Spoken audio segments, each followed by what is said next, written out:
Et d'ailleurs, je vais vous raconter une petite histoire. Ça remplacera des explications alambiquées sur les appellations, les désignations et tout ça.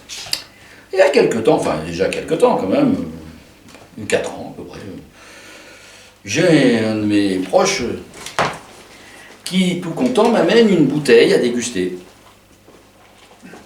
Alors, c'est gentil de sa part, mais je suis toujours un petit peu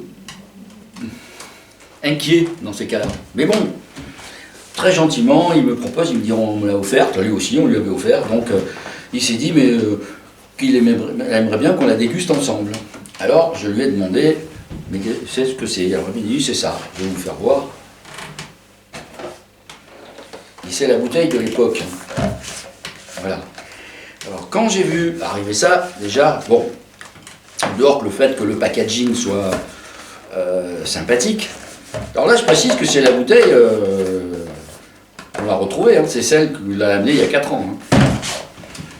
Donc on l'a toujours. Donc on ouvre, bon, un joli cartonnage. Voilà notre bouteille, bon, sympathique. Voilà, bon, bref. Je regarde, Black Spiced Rum. Bon. Donc traduit littéralement, c'est un rhum noir épicé. Hein. Donc qui dit épicé, dit, comment dirais-je, rhum transformé. Le goût de ce produit-là n'est pas naturel. Ça aussi, ça fait partie de la formation que vous aurez à faire. Donc, nous le goûtons. Moi, je ne le ferai pas ce soir, hein, je vous le dis franchement, parce que j'en ai encore un mauvais souvenir. On est sur des notes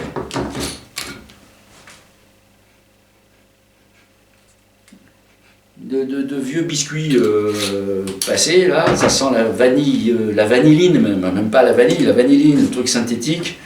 En bouche, le souvenir que j'ai, c'était une caramel un petit peu brûlée.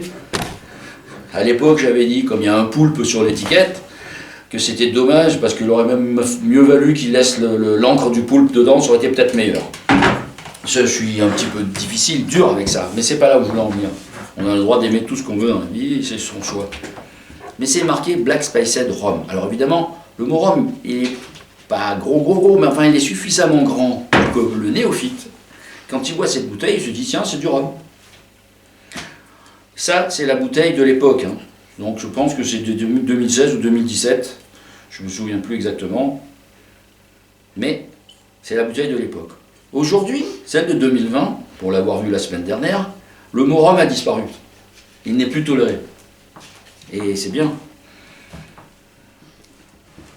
Que des gens apprécient cette chose-là, pourquoi pas, tous les goûts sont dans la nature, à condition de ne pas induire en erreur. Voilà, c'est le message. Donc, étant donné que c'est un produit qui est transformé, c'est ce que l'on appelle aujourd'hui une boisson spiritueuse, dont un des composants est du rhum. Mais du rhum en plus qui n'a aucune identité, c'est-à-dire un rhum de vulgaire sucrerie, qui n'a pas d'identité propre, c'est un alcool qui permet d'élaborer ce genre de produit. Et les produits comme ça, il y en a plein. Hein. À base de rhum, vous en avez un que tout le monde connaît depuis des décennies et des décennies, le Malibu par exemple. Voilà, c'est un truc bien synthétique. Et il y a du rhum dedans, comme alcool. Mais on pourrait le faire avec autre chose, ça serait pareil. Hein. Je vous le dis tout de suite. Donc c'est un produit qui est assemblé. Voilà. Mais je suis ravi de voir que depuis, ne serait-ce que ça a échangé. Comme je vous disais tout à l'heure, on peut tout faire à partir du moment où c'est mentionné. Or, maintenant, c'est bien marqué que c'est un produit qui est élaboré avec du rhum, assemblé à des épices et des arômes, des saveurs naturelles. Bon, voilà. Je ne sais pas qu'est-ce que c'est qui est naturel, mais enfin bon. Pour la couleur, je pense qu'il doit y avoir une dose de mélasse pure, un mélange de rhum, enfin bref, de la vanilline, et puis voilà. Et puis du sucre, bien sûr, il ne faut pas oublier. Hein. Donc,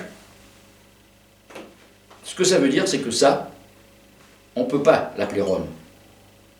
Et je suis content qu'entre-temps, pendant les 3-4 ans qui se sont écoulés, les lois sont entrées en vigueur, faisant simplement enlever le mot rhum de l'étiquette.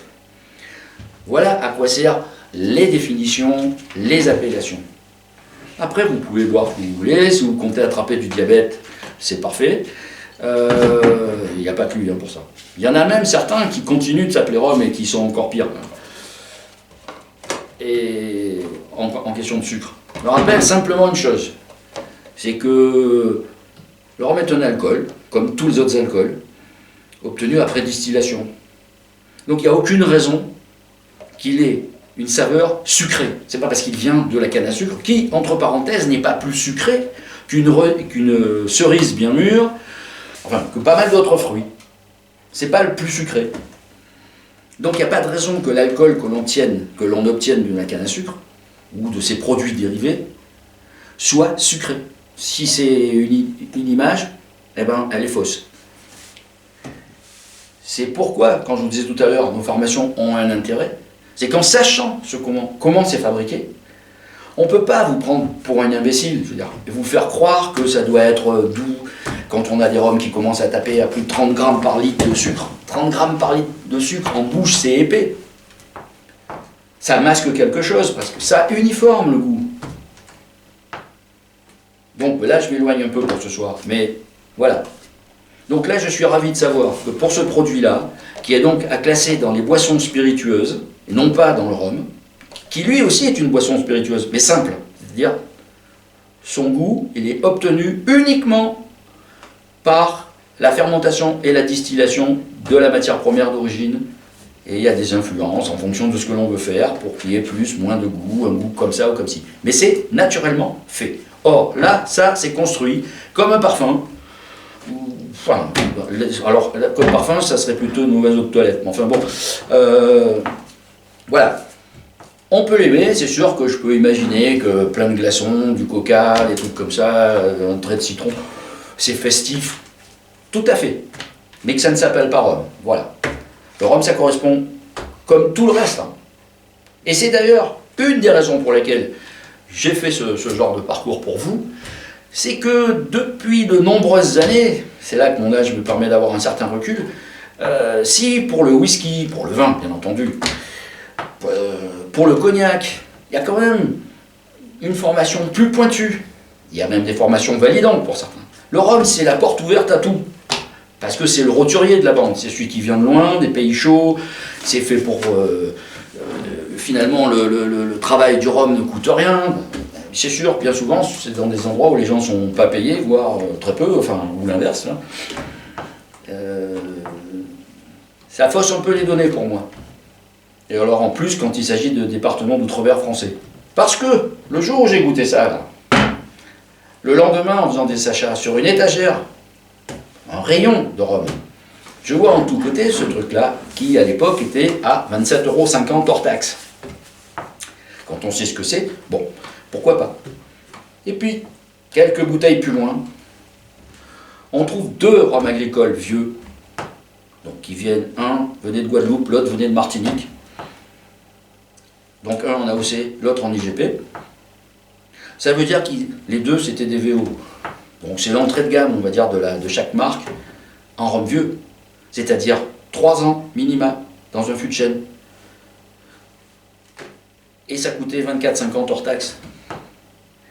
Là, par contre, tu te dis, attends, on se fout de la gueule de qui? C'est ça le message que je veux vous faire passer au travers de nos formations. Que vous soyez au courant de ce qui se fait. Après, vous pouvez aimer ça, on s'en fout, vous avez le choix de faire ce que vous voulez. Mais, il ne faut pas prendre les gens pour des buses. Voilà. Ça sera tout. Maintenant, je vais vous parler de nos propositions plus en détail.